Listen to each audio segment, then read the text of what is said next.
nanti pada tanggal 20 Oktober 2024, izinkan saya menyerahkan tongkat estafet kepemimpinan ini kepada Bapak Prabowo Subianto.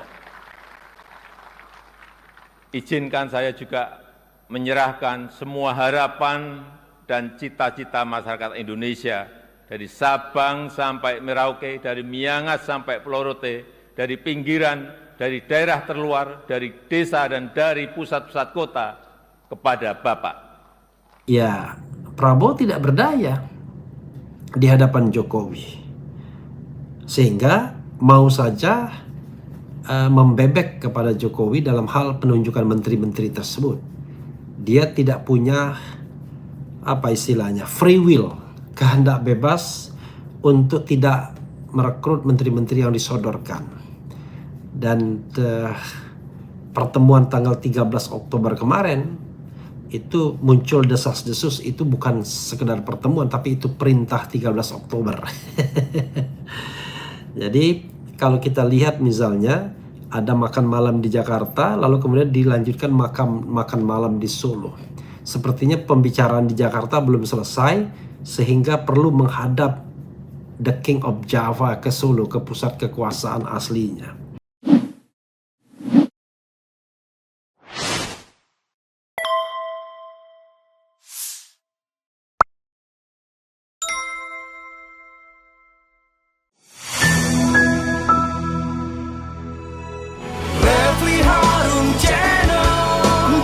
Basa-basi nggak sekedar kritik sana sini. Refli Harun Channel, kritis tapi tidak apatis, oposisi tapi kasih solusi. Refli Harun Channel, selalu terdepan dalam ulasan, berita nggak asal-asalan. Refli Harun Channel, setiap masalah diulas cerdas, ini channel memang keren cerdas. Subscribe, like, comment, and share. Assalamualaikum warahmatullahi wabarakatuh, Sobat RH sekalian. Jumpa lagi kita di channel yang keren ini, keren cerdas. Ya Sobat RH sekalian, saya masih tertahan ya di luar kota, tapi insya Allah nanti balik pagi ini karena rupanya sidangnya molor. Jadi pemberian keterangan ahli molor nih. Dan saudara sekalian, karena pulangnya subuh ini, ya saya udah bangun dan di sini ada perbedaan waktu ya.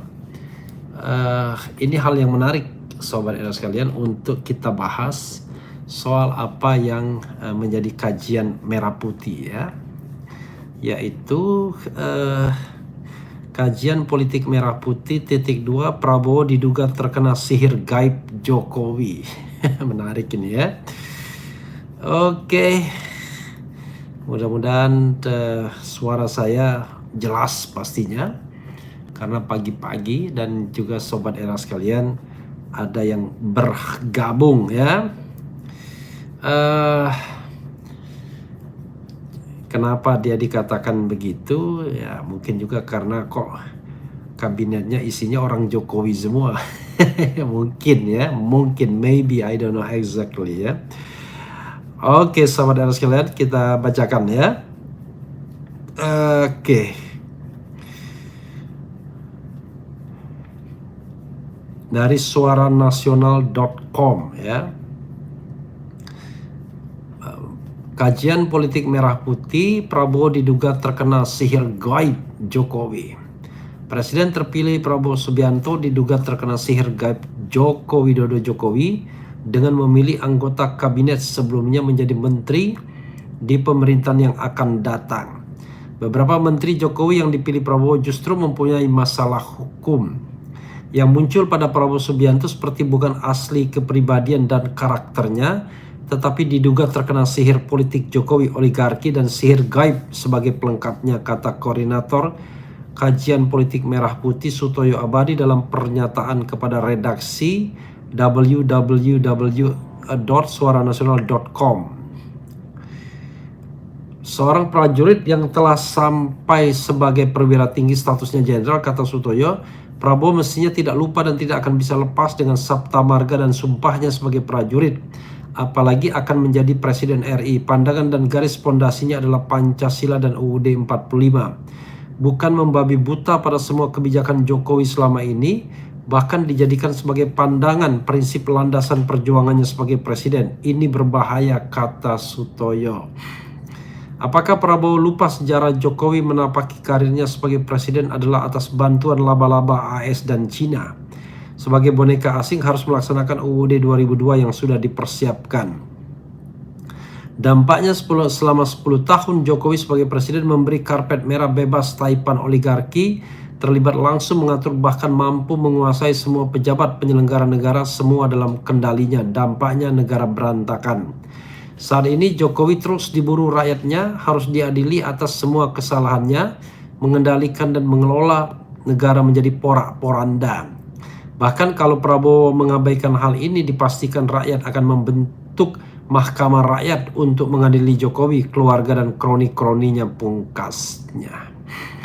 Ya, saudara sekalian, orang tentu merasa heran ya, kenapa seolah-olah Prabowo Subianto yang garang, yang gagah, ya, yang jenderal besar itu kok tunduk dengan Jokowi dalam penyusunan kabinet. Terbukti dengan tidak hanya 17 menteri ya, dan kemudian juga ada calon menteri yang kemudian dipanggil kembali, tetapi juga orang-orang lain juga semuanya bekas Jokowi semua ya, ibaratnya barang bekas Jokowi yang dipakai kembali. Terhadap pertanyaan ini ada jawaban yang bervariasi ya, yang kita harus kemukakan secara fair ya. Kalau kita kutip dengan pernyataan Jokowi ya, pernyataan Prabowo di depan Jokowi ya, karena salah satunya adalah menteri-menteri Bapak itu bagus sehingga direkrut kembali dalam pemerintahan yang baru. Saya tidak tahu ya, bagus itu karena kinerjanya atau karena servisnya kepada penguasa ya.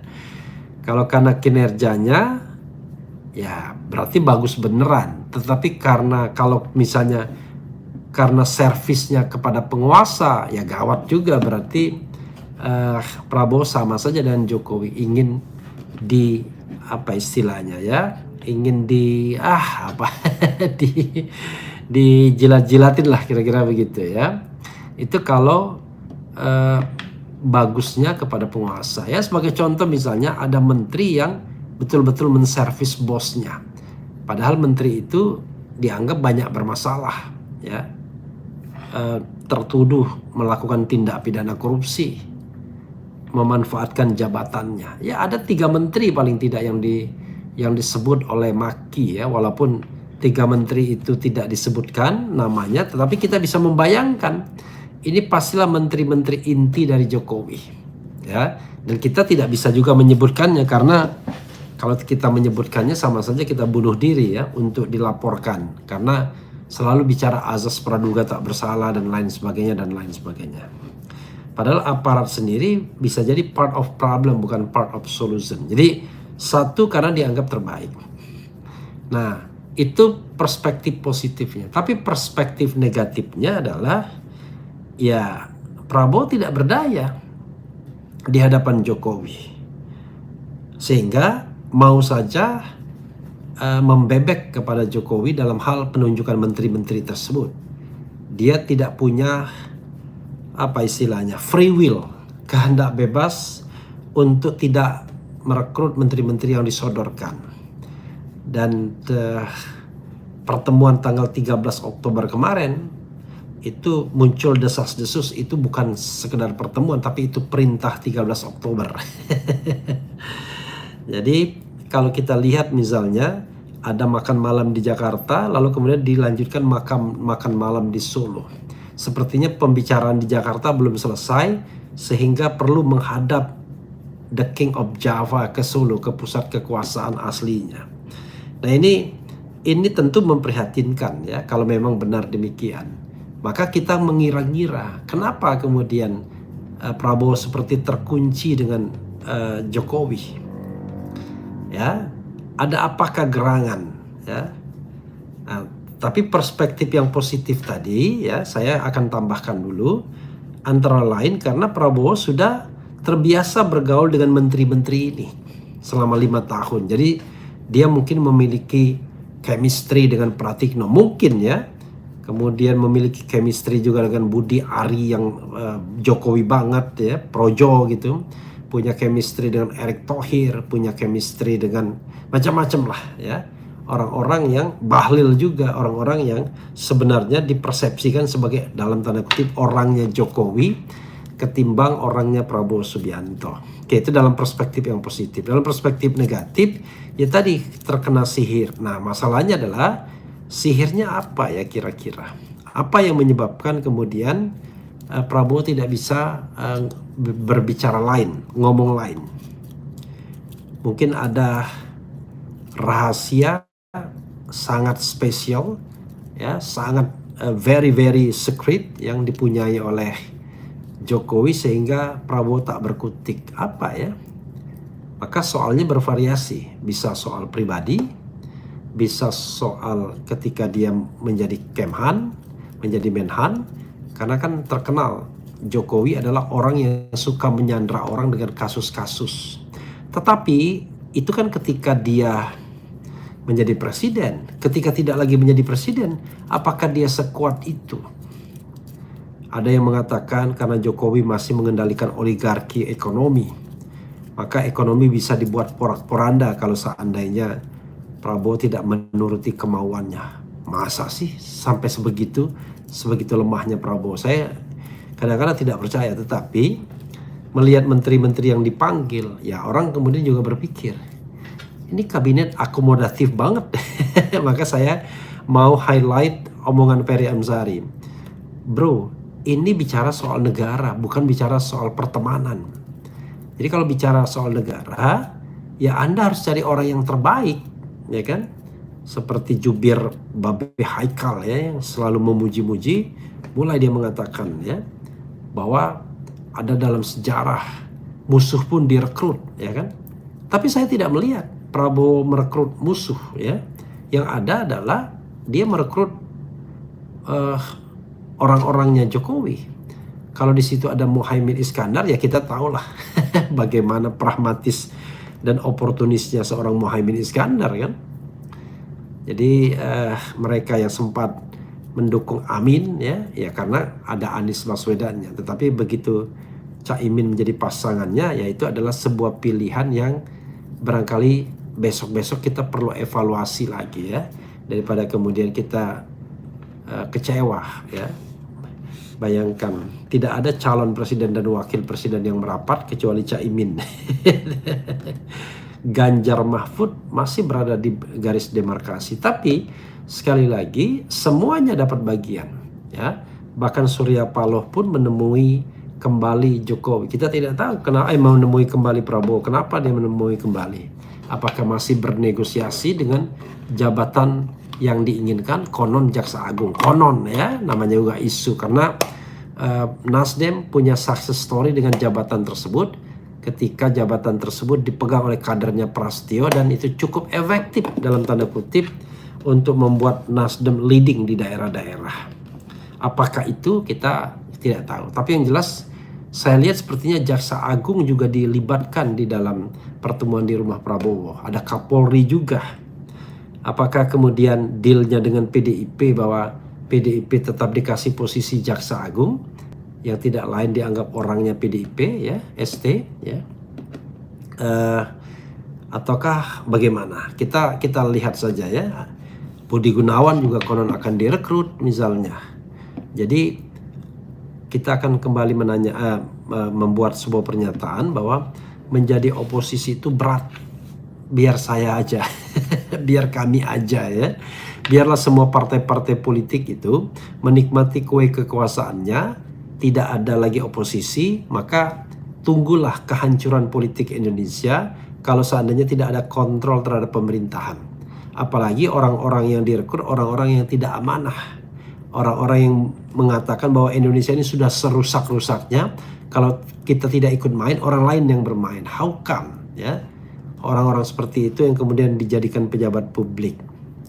Begitu sobat RH sekalian ya. Coba kita bacakan komentar sobat RH sekalian. Jadi saya live ini karena saya sudah terbangun dan tidak ada yang bisa saya lakukan kecuali saya menyapa penonton ya, dan itu good ya. Kemudian 2800 buzzer Mulyono sedang bereaksi Bang Refli, mungkin juga, dan juga mampir di sini. Tidur Bang RH, saya belum tidur, sudah bangun. Bukannya kena sihir tapi emang sifat aslinya. Apakah ini kabinet prank ya? Mungkin juga.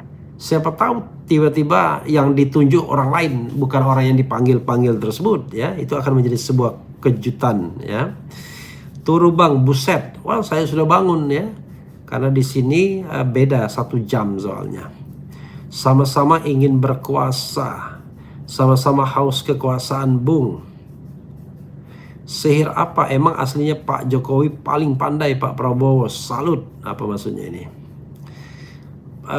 P dan J 11-12 Sami Mawon. Sudah sangat banyak keculasan dan menuhankan harta tahta. Saatnya mendapatkan solusi untuk mengalahkannya agar tujuan bernegara kembali sesuai tujuan pada UUD 1945. Salah satu solusi demo di stasiun TV. Luar biasa. Kucing tetap melahirkan kucing. Presiden yang dilahirkan dari keculasan, ya hasilnya juga nggak bakalan bisa diharapkan. Namanya juga pemerintahan berkelanjutan, ya kan? Luar biasa. Dilanjut dungunya. Orang yang kemudian aku juga curiga Mulyono punya ilmu hitam. Sepertinya tidak perlu bahas sihir. Mengapa Prabowo, Caimin, PDIP dan lain-lain? Penting adalah bagaimana memfasilitasi pemuda dan mahasiswa yang ingin demo tapi takut represif dari aparat keamanan. Buatlah MOU. Maksudnya apa ini? Kalau kena sihir diruqyah aja Bang. Saatnya keahlian gue dipakai, ahli ruqyah. Kita doakan saja semoga Pak Presiden Prabowo Subianto amanah NKRI, amin. Iya, ya sebagai warga negara, sobat era sekalian, saya tentu berharap ya Prabowo Subianto memerintah dengan baik, dengan hebat, mengembalikan kejayaan Indonesia. Kita pernah jaya nggak ya? Ya di awal-awal bonanza lah ya, ketika minyak melambung ya, kita mendapatkan windfall profit dari minyak tersebut ya. Era meledaknya harga minyak yang dikenal dengan bonanza.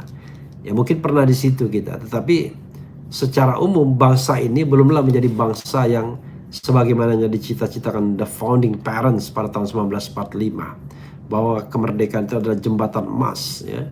Bangsa ini masih bangsa yang tertati-tati dengan tingkat korupsi yang tinggi, dengan tingkat ketidakαμanahan pejabatnya barangkali lebih besar daripada tingkat amanahnya. Jadi sobat era sekalian, ini adalah sebuah realitas yang harus kita hadapi, dan tidak perlu takut untuk mengatakan bahwa mereka-mereka yang dipanggil Prabowo Subianto bukanlah orang yang barangkali berada pada imajinasi publik, bukan orang yang seharusnya dipertahankan. Toh kalau mau lihat data statistik, ekonomi Indonesia juga tidak baik-baik saja di bawah pemerintahan Presiden Jokowi. Bahkan ketika belum COVID sekalipun, angka pertumbuhan ekonominya sebagaimana saya pernah omongkan di iNews, itu selalu di bawah target setiap tahunnya. Jadi selama rentang 10 tahun masa pemerintahan, Jokowi tidak pernah berhasil melampaui angka pertumbuhan yang dirumuskan dalam RPJMN, Rancangan Pembangunan Jangka Menengah Nasional. Dan tidak pernah juga melampaui dari agregatnya pertumbuhan yang dibuat oleh Presiden SBY. Padahal kondisinya ya kurang lebih sama ya, tidak ada signifikansi yang luar biasa. Begitu sobat era sekalian. Ada orang yang nggak paham, katanya jumlah penduduknya beda loh. Pertumbuhan ekonomi itu kalau jumlah penduduknya tinggi, itu berarti konsumsi dalam negerinya juga tinggi. Makanya dibilang orang Indonesia katanya diam saja, itu pertumbuhan ekonomi minimal 4% itu sudah ada. Karena memang kalaupun tidak ada pemerintah kan rakyat selalu akan melakukan transaksi, ya. Begitu sobat era sekalian, ya. Mudah-mudahan ini bermanfaat.